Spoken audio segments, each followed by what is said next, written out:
Hello and welcome to the training for traffic data editing. We are going to go through the process of fixing broken data links in an MXT. That is one of the first steps because we are going to be giving you this MXT and then the task assistant files that go along with that, and your ITGIS will help you with setting up the attribute assistant.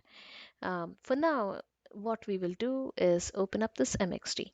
And the first time you open up this MXT, you may notice that it will take quite a bit of time. And the reason is that the data links are broken for whatever reason it might be. Maybe the version has been deleted, or maybe you have, received the MXT from somebody else and you don't have rights to that version, whatever may be the reason. Okay, and so the first time you try to open this, it will take quite a bit of time. Just bear that in mind. So the MXT finally opened up, and when it opens up, you will notice that there are all these red exclamation points. As a matter of fact, wherever you see most, all the layers are like that. So what you'll need to do is to go and pick one of the layers, say for example, traffic signal.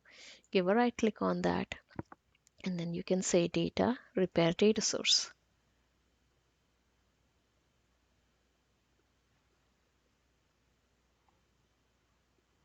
And you may need to browse down from your database connections into the traffic data set, like you may be here at this level, so you'll have to go find your traffic data set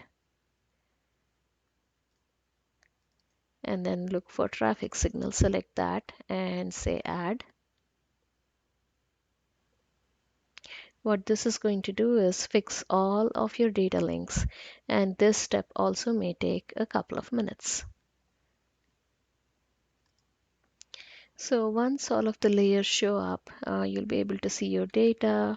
You'll be able to zoom in and out or pan around in your MXT. Okay, so that's how you fix broken data links.